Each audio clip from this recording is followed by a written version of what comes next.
रज्जो, तू यहाँ? तू आज काम पे भी नहीं आई? आज मन्नू की स्कूल की बस लग गई है ना, इसलिए इसको छोड़ने आई थी। स्कूल की बस? पर तेरा मन्नू तो सरकारी स्कूल में पढ़ता है ना?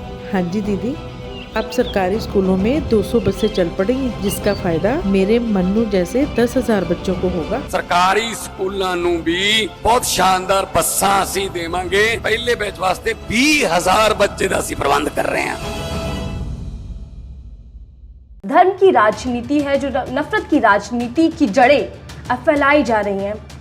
क्या समझ में आ रहा है कि इसका जिम्मेदार कौन है? नहीं, ये एक सुनियोजित राजनीति है और इसके पीछे जो विचारधारा काम कर रही है, जिसे राष्ट्रीय स्वयंसेवक संघ कहा जाता है, जिस हिंदुस्तान का ख्वाब हमारे पुरखों ने देखा था, क्या हम वैसा हिंदुस्तान बना पाए? समाज में जो गरीबी, भ्रष्टाचार, असमानता, गैर बराबरी, एक दूसरे के प्रति नफरत, छुआछूत, इसे देख के बहुत तकलीफ होती है।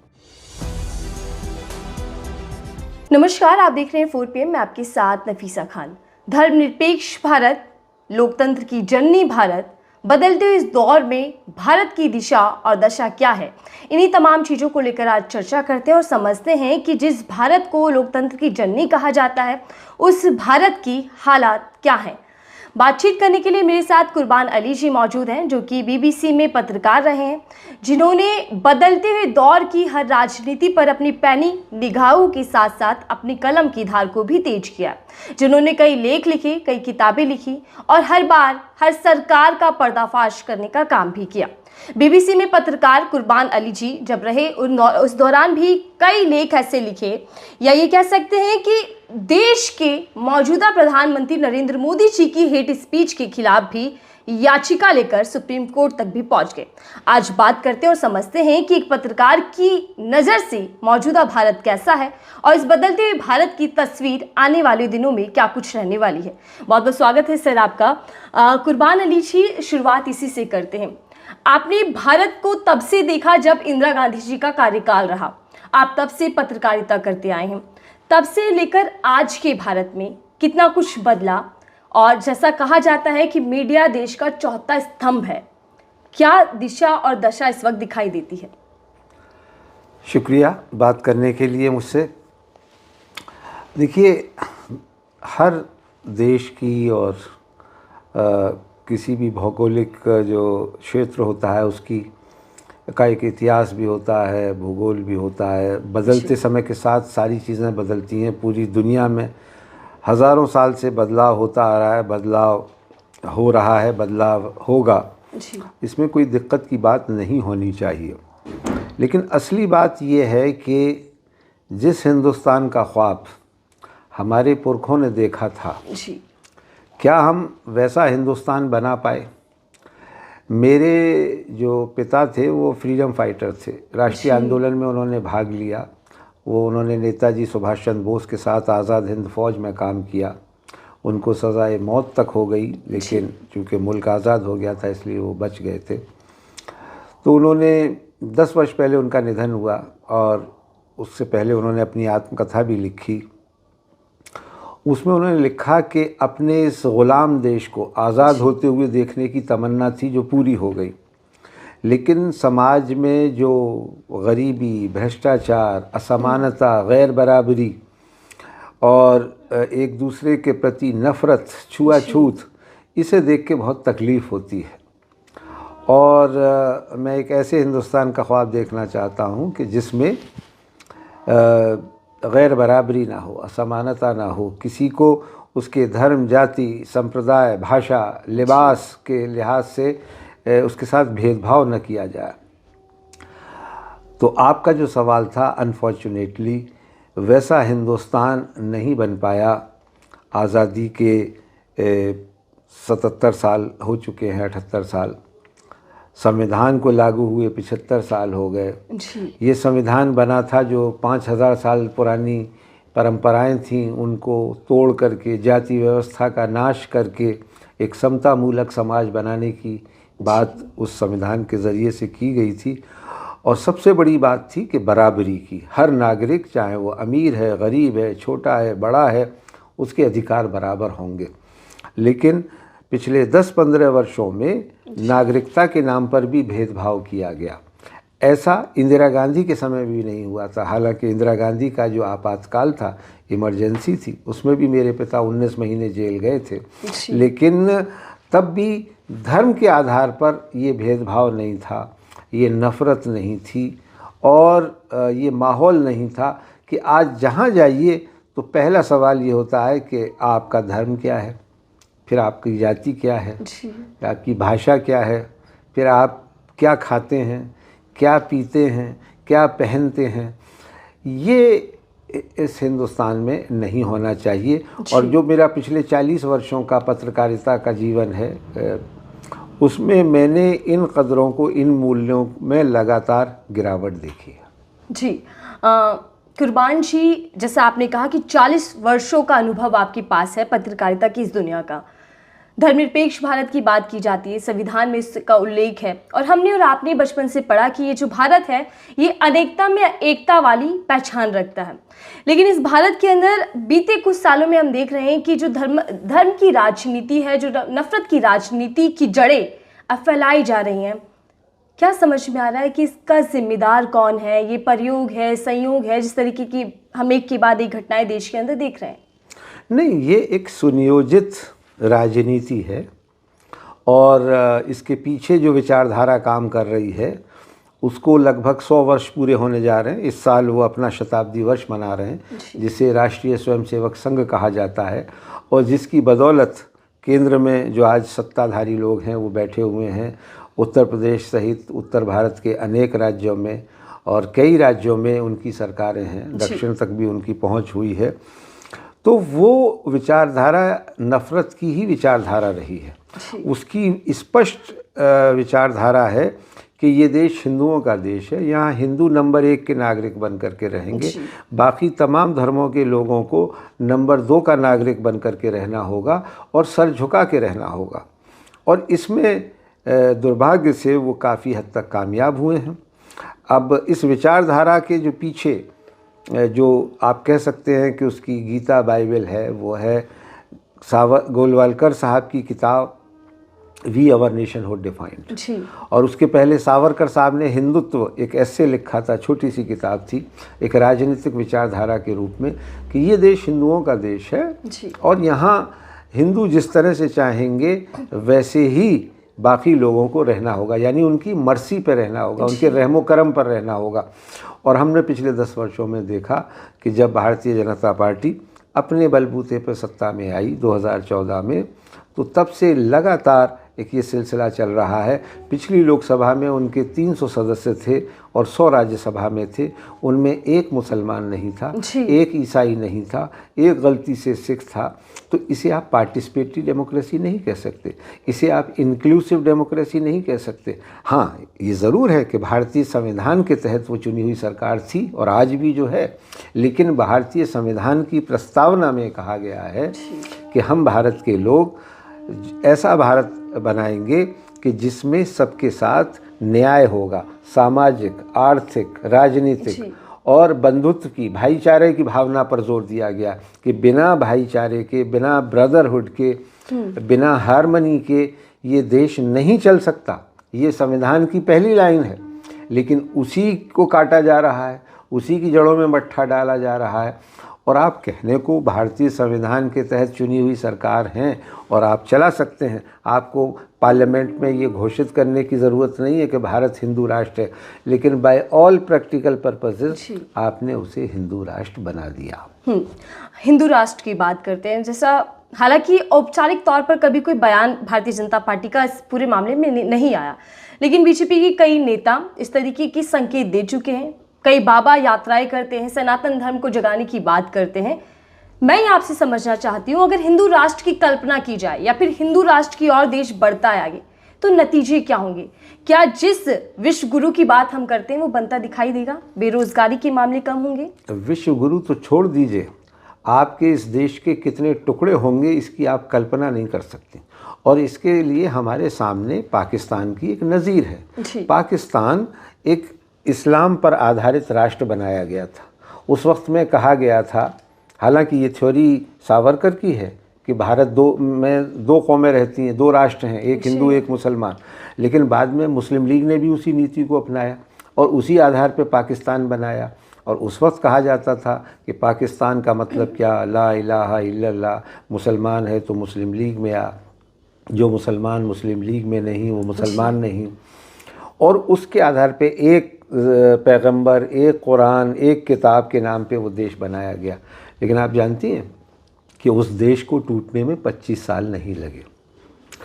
और सन 46 में जब वो पाकिस्तान बनने वाला था, उसके लगभग 1 साल पहले जो उस वक्त के भारतीय राष्ट्रीय कांग्रेस के अध्यक्ष थे मौलाना अबुल कलाम आज़ाद, उन्होंने एक पत्रकार थे सोरेश काश्मीरी, चट्टान मैगज़ीन के संपादक, उन्हें इंटरव्यू दिया था कि ये नशा इस वक्त जो मुसलमानों के सर पर नाच रहा है, जब ये नशा उतरेगा तो ये एक दूसरे का गला काटेंगे, क्योंकि वो आर्टिफिशियल मुल्क बनाया गया था। दुनिया में 2 ही ऐसे देश हैं जिन्हें मैं नाजायज़ मुल्क कहता हूँ, एक पाकिस्तान और एक इज़राइल, और जो धर्म के नाम पर और राजनीतिक कारणों से बनाए गए। इसलिए इज़राइल में तो देख लीजिए आज 75 साल हो गए, वहाँ भी शांति नहीं हो पाई, और पाकिस्तान के 2 टुकड़े हो चुके हैं। अभी कश्मीर का मामला उनको सीमेंटिंग फोर्स बना के एक रखे हुए है। जिस दिन कश्मीर का मसला हल हो जाएगा, पाकिस्तान के कितने टुकड़े होंगे मैं नहीं जानता। तो यही काम जो यहाँ लोग कर रहे हैं, जो हिंदुत्ववादी अपने आप को कहते हैं, जो हिंदू राष्ट्र की बात करते हैं, और उसकी आवाज़ आपने तो बाबाओं का नाम लिया। चुनाव से पहले तो बीजेपी के वरिष्ठ नेताओं ने कहा, अयोध्या के सांसद लल्लू सिंह ने कहा, अनंत हेगड़े ने कहा, और कई सांसदों ने और बड़े नेताओं ने कहा कि 400 पार का जब बहुमत हमको मिल जाएगा तो हम इस संविधान को बदल देंगे और इस देश में हिंदू राष्ट्र हो जाएगा। अब इससे ज़्यादा ख़राब आप हिंदू राष्ट्र और क्या बनाएंगे, जैसा पिछले 10 साल में आपने बनाया। ये हिंदू राष्ट्र ही तो है जिसमें किसी दूसरे धर्म की इज्जत नहीं है, उसको आप किसी तरह की कोई सैंक्टिटी नहीं देते। तमाम सुप्रीम कोर्ट के जजमेंट आ रहे हैं लगातार, एक के बाद एक। बीजेपी के कई बड़े नेता गए संविधान की इसी प्रस्तावना को लेकर के, जिसमें समाजवाद और सेक्युलरवाद की बात कही गई कि साहब इसको निकाल दीजिए, क्योंकि ये इंदिरा गांधी ने बाद में जोड़े थे संविधान में संशोधन कर। लेकिन नहीं, सुप्रीम कोर्ट ने भी पिछले महीने अपने फैसले में कहा है कि ये बुनियादी तत्व हैं हमारी एकता के। आपने एकता में अनेकता की बात की, लेकिन वो तभी रह पाएगी जब हम सर्वधर्म समभाव की बात करेंगे, हम वसुधैव कुटुंबकम की बात करेंगे, तब हम इस देश को एक रख पाएंगे। लेकिन अगर आप कहें कि नहीं साहब ये तो बहुमत के आधार पर चलेगा, तो बहुमत तो हिंदुओं का है, तो आप उस आधार पर इसको हिंदू राष्ट्र बना लीजिए। बना तो लेंगे, लेकिन चल पाएगा इसकी कोई गारंटी नहीं है। और दुनिया में एकमात्र हिंदू राष्ट्र था नेपाल, उसने अपने आप को हिंदू राष्ट्र के रास्ते से अलग करके अब सेक्युलर कॉन्स्टिट्यूशन बनाया है और कहा है कि हम हिंदू राष्ट्र नहीं, क्योंकि ये हिंदू राष्ट्र राजशाही का तंत्र था। जब राजा था, अब राजा नहीं है, लोकतंत्र है। और लोकतंत्र की तो ब्यूटी यही है कि चाय वाला भी प्रधानमंत्री हो सकता है, और एक दलित परिवार की बेटी जो है वो उत्तर प्रदेश की 1 बार नहीं 3-3 बार मुख्यमंत्री हो जाती है। वो किसी समय देश की प्रधानमंत्री भी कोई हो सकती है। दलित, आदिवासी और समाज के हाशिए पर रहने वाले लोग भी उच्च पदों पर पहुँचे हैं। अभी जो 2 पिछले राष्ट्रपति हुए वो एक मिसाल है, मौजूदा राष्ट्रपति उसकी मिसाल है कि वो उड़ीसा के एक ऐसे इलाके से आती हैं जो अत्यंत पिछड़ा और आदिवासी था। लेकिन जो अंबेडकर ने संविधान बना के दिया, ये उसकी खूबी है, और उसकी खूबी तभी तक रह पाएगी। अंबेडकर ने अपने आखिरी भाषण में संविधान सभा में ये कहा था कि ये चाहे जितना बेहतर संविधान बना लीजिए, इस पर निर्भर करेगा कि इसको लागू करने वाले लोग कितने अच्छे या कितने ख़राब हैं। अगर वो अच्छे होंगे तो ये संविधान बेहतर होगा, और अगर ख़राब होंगे तो ये संविधान भी कुछ नहीं कर पाएगा। जिसने 5000 साल पुरानी जो परंपराएं थीं और जो जाति व्यवस्था थी, उसको तोड़ करके ग़ुलामी और छुआछूत इसको गैर कानूनी घोषित किया। आप आज अनटचेबिलिटी प्रैक्टिस नहीं कर सकते। जी, आपने लोकतंत्र की ताकत की बात की, और जाहिर तौर पर लोकतंत्र देश के अंदर है, इसीलिए आज हर किसी को ये आज़ादी है कि कोई भी सर्वोपद पर बैठ सकता है।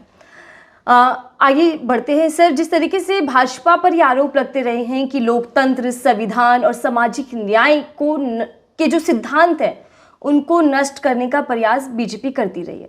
इस बात में कितनी सच्चाई आपको लगती है? प्रत्यक्षम की प्रमाणम संस्कृत की कहावत है जी। कि जो सामने दिख रहा है उसको किसी प्रमाण की ज़रूरत नहीं है। पिछले 10 वर्षों में मैंने आपको एक तो उदाहरण दिया कि राजनीतिक न्याय, कि आपने तय कर लिया कि 20% आबादी लगभग इस देश की जो है उसको आप संसद में अपनी पार्टी में कोई जगह नहीं देंगे। और 2014 में और 2019 की सरकारों में तो एक आध माइनॉरिटी मिनिस्टर होता था, मुसलमान या ईसाई या सिख, लेकिन आज एक सिख के अलावा तो कोई माइनॉरिटी का चेहरा नहीं है। तो 20% आबादी को अलग रख करके आप सिर्फ 80% का प्रतिनिधित्व करके इस देश को चलाना चाहेंगे, ये संविधान की भावना के अनुरूप नहीं है। दूसरी चीज़ न्याय की बात, न्याय सामाजिक, आर्थिक, राजनीतिक, सोशल जस्टिस, ये रिजर्वेशन क्यों आया, इसकी व्यवस्था क्यों की गई, और सन 90 में इसमें पिछड़ों को भी आरक्षण क्यों दिया गया? क्योंकि ये जो हज़ारों साल की गैर बराबरी है, इसको मिटने में अभी सैकड़ों वर्ष लगेंगे, और जब तक ये बराबरी ख़त्म नहीं हो जाती तब तक ये सामाजिक न्याय का सिद्धांत चलेगा। अब बीजेपी उसको भी ख़त्म कर देना चाहती है, रिजर्वेशन को। इसीलिए तो उत्तर प्रदेश में वो चुनाव हारे, और समाजवादी पार्टी और कांग्रेस क्यों जीती कि वहाँ संविधान एक बड़ा मुद्दा बन गया, और कांग्रेस पार्टी और अखिलेश यादव, राहुल गांधी ये लेकर संविधान को निकले तो उस इलाके, ख़ास करके ईस्टर्न यूपी के दलित और पिछड़े वर्गों में कहा कि ये संविधान जो हमें बड़ी मुश्किल से मिला है, हज़ारों साल के संघर्षों के बाद और हज़ारों साल के अन्याय के बाद, ये पार्टी उसे ख़त्म कर देना चाहती है। तो वो पार्टी जो 400 पार जा रही थी वो 250 से भी नीचे रुक गई, और आज उसे सत्ता में बने रहने के लिए जोड़ तोड़ करनी पड़ रही है। और सामाजिक न्याय के जो पक्षधर हैं, नीतीश कुमार और चंद्रबाबू नायडू, उनकी बैसाखियों के सहारे चलना पड़ रहा है।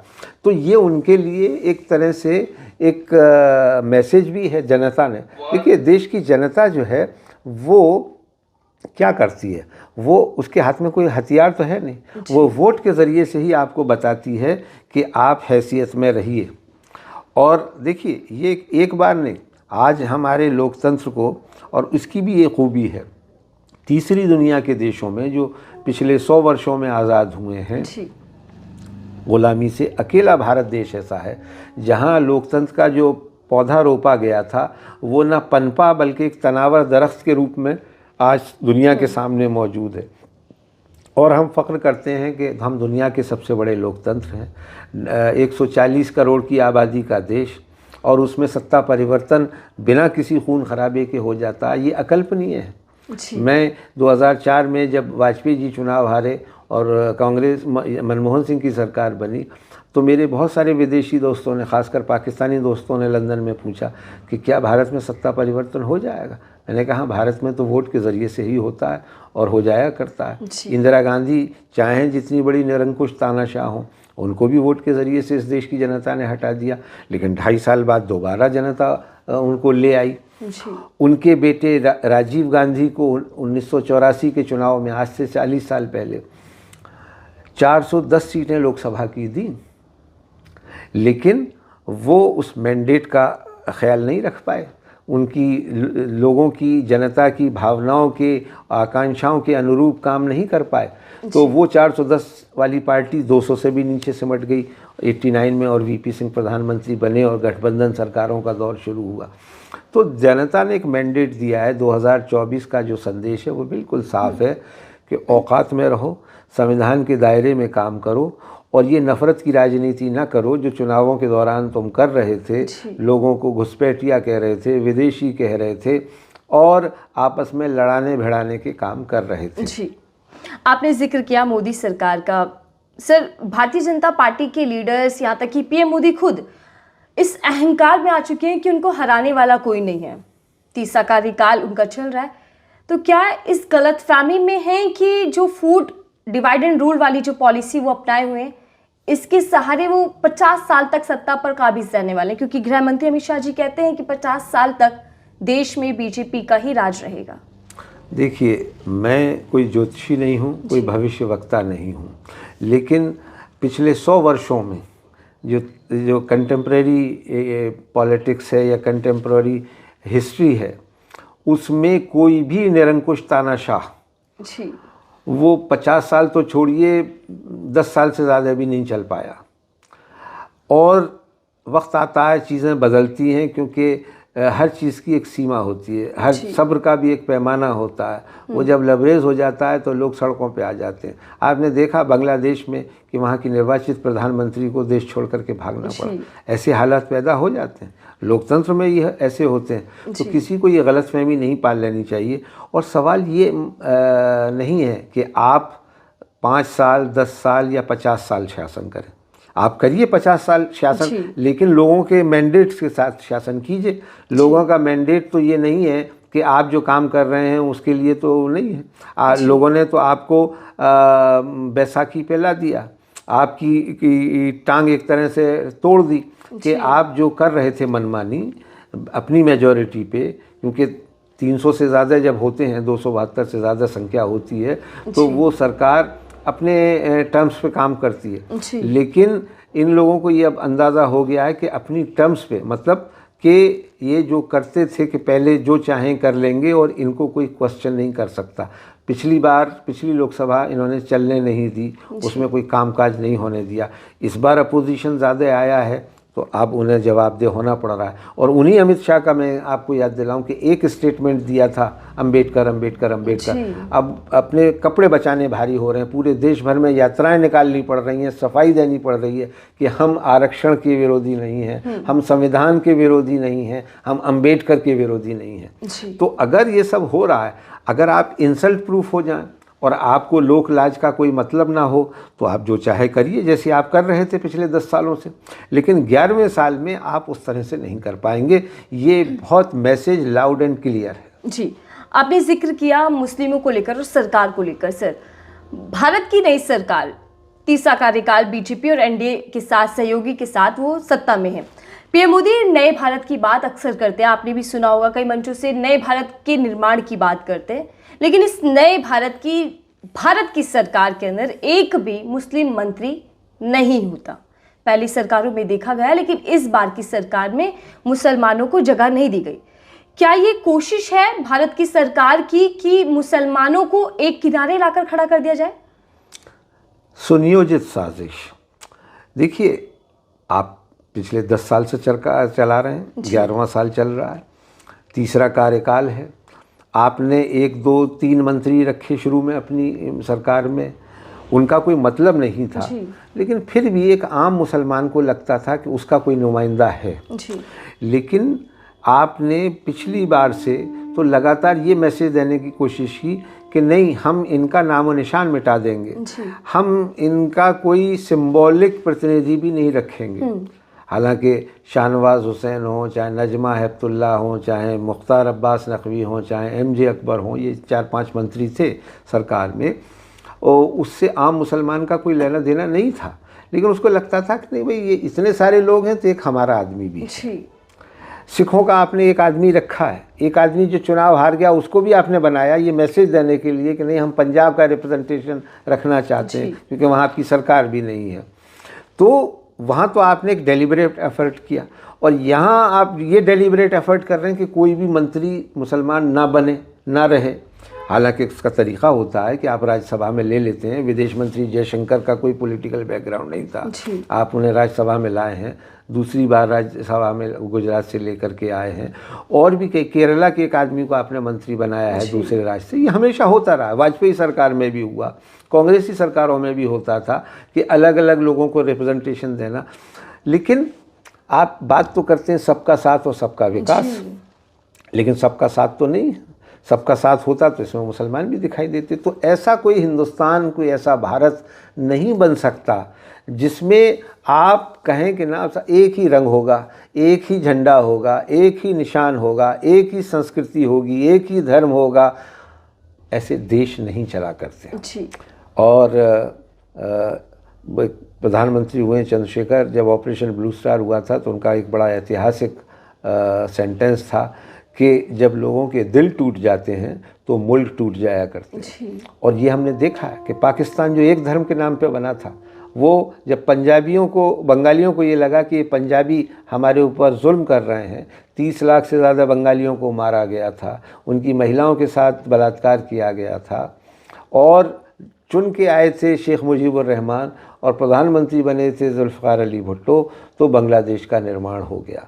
बांग्लादेश की आवाम ने कहा कि हेल विद यू, तुम्हारा पाकिस्तान तुम्हारे पास, हम तो अपना बांग्लादेश बनाएंगे और हम खुश रहें या परेशान रहें, लेकिन हम आपकी ग़ुलामी नहीं सहेंगे। जी। लोकतंत्र का बुनियादी मकसद होता है बराबरी, इक्वलिटी, जिसके ऊपर संविधान बार बार जोर देता है कि आप धर्म, जाति, भाषा के आधार पर ये डिस्क्रिमिनेशन नहीं कर सकते, ये आप शोषण नहीं कर सकते, ये आप भेदभाव नहीं कर सकते, और अगर आप करेंगे तो आपको उसकी कीमत चुकानी पड़ेगी। हमने पिछले 75 सालों में ये कई बार देखा है कि जब जब इस तरह की मैसेजिंग हुई है, जब जब चरमपंथ आतंकवाद बढ़ा है, उसके भयावह परिणाम हुए।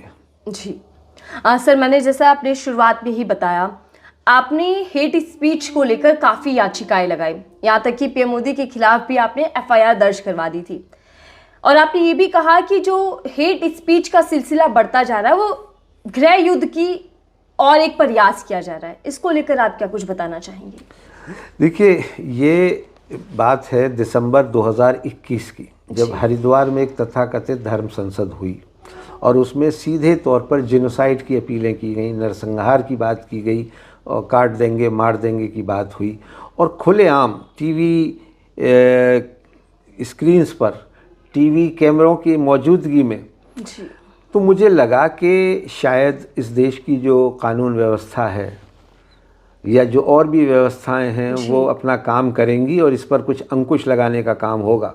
लेकिन जब नहीं हुआ तो मैंने सुप्रीम कोर्ट में PIL दायर की, और उसके नतीजे में जो उसमें तथाकथित साधु थे, क्योंकि मैं उन्हें साधु नहीं मानता, कोई साधु इस तरह की बात नहीं करता, साधु तो अच्छी बातें करते हैं, प्यार मोहब्बत की बातें करते हैं, मेल जोल की बात करते हैं, मेल मिलाप की बात करते हैं, वहाँ सिर्फ़ और सिर्फ नफ़रत की बात की जा रही थी। तो सुप्रीम कोर्ट ने इनिशिएटिव लिया और कुर्बान Ali versus union of India ये एक मुकदमे की नज़ीर बनी है, और इसमें कहा गया है पुलिस से कि आपको किसी FIR की ज़रूरत नहीं है। अगर आपको ये लगता है कि कहीं कोई हेट क्राइम हुआ है तो आप सो मोटो अपने आप से कार्रवाई कीजिए, किसी FIR का इंतज़ार मत कीजिए, और जो लोग ये विद्वेष फैला रहे हैं उनके ख़िलाफ़ कार्रवाई कीजिए, उन्हें बंद कीजिए। तो कई बार ये बात आई पुलिस की तरफ से कि हेट स्पीच डिफाइंड नहीं है कानून में, तो हम किस तरह से कहा, लेकिन हैं बहुत सारी धाराएं हैं जो 151 है, 153 है, उसमें ये जो भी समाज की भावना को दुर्वेश बढ़ाए और नफ़रत फैलाए और जिससे दूसरे लोगों की भावनाएं आहत होती हों, ऐसी धाराएं हैं, उनके तहत कार्रवाई की जानी चाहिए। कार्रवाई की गई है, अभी भी बहुत सारे लोग उन्हीं धाराओं के तहत जेल में बंद हैं जिन्होंने नफरत फैलाया। लेकिन बावजूद इसके सर हेट स्पीच के मामले जब आते हैं, खासकर भारतीय जनता पार्टी के नेता ऐसी भाषाओं का इस्तेमाल जरूर करते दिखाई देते हैं जो एक विशेष वर्ग के खिलाफ होते। नफरती बयान, विवादित बयानों के बावजूद भी बीजेपी ने ऐसे कई नामों को दिल्ली चुनाव में उतारा है। कपिल मिश्रा एग्जाम्पल के तौर पर ले सकते हैं, रमेश बिदूड़ी जिन्होंने संसद के अंदर भाषा की मर्यादा को खो दिया था, प्रवेश वर्मा जी, उन्होंने भी मार देंगे काट देंगे की बात कही थी पिछले चुनाव में। यहाँ तक कि मुसलमानों का बहिष्कार करने का भी ऐलान मंचों से किया गया जी। बीजेपी ऐसे नेताओं को टिकट देती है तो क्या बढ़ावा दे रही है एक तरीके से? मैंने आपसे बहुत शुरू में कहा कि उनका 1 पॉइंट प्रोग्राम है, ब्लेटेंट मेजोरिटेरियन कम्युनल एजेंडा, यानी बहुसंख्यक सांप्रदायिकता की राजनीति करो, उस पर वोट बटोरो और सरकार बना लो। ये उनका क्विक फिक्स फार्मूला है। 2014 से वो लगातार इस पर काम कर रहे हैं, लेकिन उनको कई बार इस जनता ने ये एक तरह से मैं कहूँगा कि ठोकर मारी है उनकी इस राजनीति पर, उनको सबक सिखाने की कोशिश की है। देखिए 2014 में लोकसभा का चुनाव हुआ, 7 सीटें दिल्ली में बीजेपी जीती, लेकिन उसके 6 महीने बाद विधानसभा का चुनाव हुआ 2015 में, 3 सीटों पे सिमट गई बीजेपी, 67 सीटें आम आदमी पार्टी जीती, उसको 3 व्हीलर पार्टी कहा जाता था। फिर 2019 में बीजेपी 7 सीटें जीती, लेकिन उसके बाद 2020 में चुनाव हुआ, आम आदमी पार्टी को प्रचंड बहुमत मिला, क्योंकि वो लोग बात करते थे बिजली, पानी, सड़क की, मोहल्ला क्लिनिक की, आम लोगों की भलाई की, गरीबों की। तो झुग्गी झोंपड़ी वालों ने, गरीब लोगों ने उस पार्टी को वोट दिया। उन्होंने कहा कि वो केंद्र में सरकार नहीं बना सकती, तो लोकसभा में नहीं दिया, लेकिन उसमें दिया, और 3 बार इनको सबक सिखाया। इसी तरह से आप उत्तर प्रदेश के, जहाँ पे अयोध्या का पिछले साल इन्होंने वो महिमा मंडन किया, राम मंदिर का उद्घाटन, और फिर उनको लगा कि तो 400 पार हो जाएंगे, अयोध्या में हार गए, और अयोध्या कमिश्नरी की 8-10 सीटें हार गए बुरी तरह से। मध्य प्रदेश में हारे, उससे पहले राजस्थान में हारे, महाराष्ट्र में भी हारे, कर्नाटका में हारे, लेकिन फिर ये जोड़ तोड़ करके सरकारें बनाते हैं, खरीद फरोख्त से सरकार बनाते हैं। इनके खिलाफ सुप्रीम कोर्ट के जजमेंट हैं, इन्होंने गोवा में गलत किया, मणिपुर में गलत किया, अरुणाचल में गलत किया, उत्तराखंड में गलत किया। इन 4 राज्यों में तो अदालतों के फैसले हैं कि गलत काम हुआ, लेकिन ये कर लेते हैं। ये करते हैं कि साम दाम दंड भेद ये सब अपनाओ, किसी भी तरह से सत्ता पर कब्जा करो। लेकिन मैं ये कहना चाहता हूँ कि काठ की हांडी बहुत दिनों तक नहीं चला करती। जब लोगों को लगेगा कि उनकी बुनियादी समस्याओं का हल नहीं हो रहा है, वो भूखे हैं, उन्हें पीने को पानी नहीं है, रोज़गार नहीं है, बदन को ढकने के लिए कपड़ा नहीं है, सर को ढकने के लिए छत नहीं है, तो वो फिर बहुत ज़्यादा दिन इन जुमलेबाजियों में नहीं रहेंगे। इन्होंने शुरुआत में किया था कि हर एक के घर में, हर एक के बैंक खाते में 15-15 लाख रुपए आएंगे, 5 पैसे किसी के खाते में नहीं आए। महंगाई बढ़ गई, बेरोज़गारी बढ़ गई, और मल्टीनेशनल कंपनियों की मौज हो गई, उनकी चांदी हो रही है। तो ये जनता समझ रही है। जी, मैं आखिरी सवाल आपसे ले रही हूँ सर, और बेहद ज़रूरी सवाल है, क्योंकि आप जिस दुनिया से जुड़े हुए हैं उस दुनिया को लेकर अब सवाल उठने लग गए। मौजूदा समय में, वर्तमान समय में भारत की मीडिया की भूमिका आप क्या देखते हैं? मुझे कहते हुए कोई झिझक नहीं है कि इस वक्त जो हमारा so called main stream media है वो बेहद शर्मनाक हालत में है, और उस मीडिया से अपने आप को जोड़ने में मुझे शर्मिंदगी महसूस होती है, क्योंकि जब हम आए थे पत्रकारिता में तो बड़े आदर्शों के साथ आए थे कि इस समाज को बनाने में कुछ योगदान करेंगे। पैसा कमाना मकसद नहीं था। It was not like any other job. अगर पैसा कमाना और पेट भरना ही होता तो कोई और पेशा अख्तियार करते, लेकिन जानते हुए कि उस वक्त में तो पत्रकारिता में तनख्वाहें बहुत कम होती थी। अब तो टेलीविज़न की दुनिया में बड़ी चमक दमक है, बड़ी सैलरियाँ मिलती हैं संपादकों को या इवन रिपोर्टर्स को भी, मगर हमारे वक्त में तो ऐसा नहीं था। हमने तो 2,500 रुपये महीना की नौकरी शुरू की थी, और उस वक्त में बड़ा संतोष होता था जब जाते थे, कहीं दंगा कवर करते थे, या जो बुनियादी समस्याएं हैं, बिजली पानी सड़क नहीं है, किसानों की, मज़दूरों की समस्याएं, उनको उजागर करते थे, तो एक संतोष होता था कि हम कुछ इस समाज के लिए कर पा रहे हैं। आज का मीडिया बेहद गैर जिम्मेदार, सिर्फ पैसा कमाना, टीआरपी की रेस, ये उसका मकसद है, और ऐसी मीडिया से आप अच्छाई की उम्मीद नहीं कर सकते। ये बुराइयां दुनिया भर में हैं, और दुनिया में की जो लोकतंत्र हैं उनमें भी हैं, लेकिन ऐसे मीडिया की वहाँ कोई क्रेडिबिलिटी नहीं है। उसको येलो जर्नलिज़म कहा जाता है, और उनकी कोई साख नहीं है। मैं ये कहूँगा कि हमारे देश का मीडिया, प्रिंट मीडिया तो काफ़ी हद तक ज़िम्मेदार है, ज़िम्मेदारी के साथ काम करता है, लेकिन टेलीविज़न और ये जो सोशल मीडिया है या इलेक्ट्रॉनिक मीडिया है, ये बहुत गैर जिम्मेदारी के साथ काम कर रहा है।